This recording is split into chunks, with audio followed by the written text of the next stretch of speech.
Hello students, welcome back to our EVS class. This is the second part of the 12th chapter, Our Neighborhood. In this session, we are going to discuss about finding our way in the neighborhood and taking care of our neighborhood.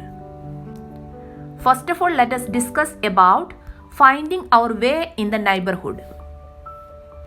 There are many places and important buildings near our house.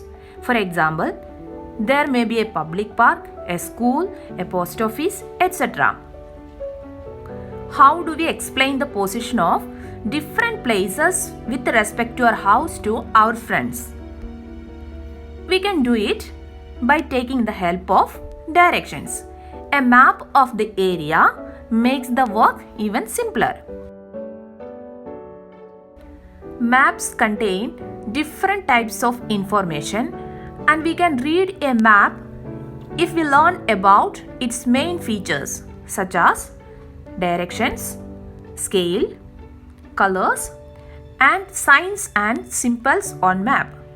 Now let us discuss about these features in detail. First of all, let us discuss about directions.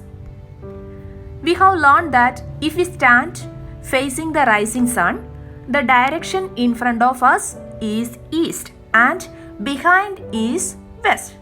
To our left is north and to our right side is south. Let me repeat, children. If we stand facing the rising sun, the direction in front of us is east and behind is west. To our left is north and to our right side is south.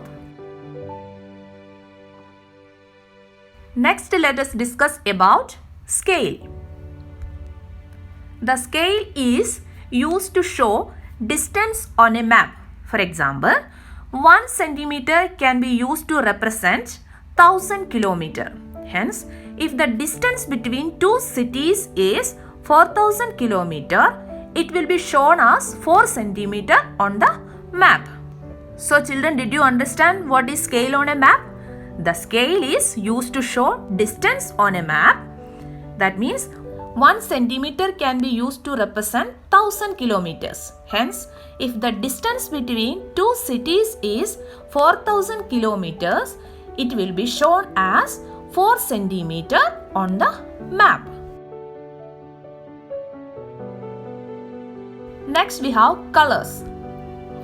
Different colors are used to show the different places on the earth. Blue is used to show water bodies such as rivers, oceans, and lakes.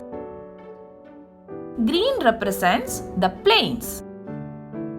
Yellow shows the highlands. And brown is used to show hills and mountains. Children, did you understand? Blue is used to show water bodies such as rivers, oceans, and lakes. Green represents the plains. Yellow shows the highlands. Brown is used to show hills and mountains. Next, we have signs and symbols on maps. Maps use many signs and symbols to give different types of information. At times, certain landmarks are highlighted on a map so that it becomes easier to locate different places. A landmark is a place that we can easily recognize, like a hospital, post office, or a school. So, what is landmark? A landmark is a place that we can easily recognize. Next, we have taking care of our neighborhood. We should try to take care of our neighborhood.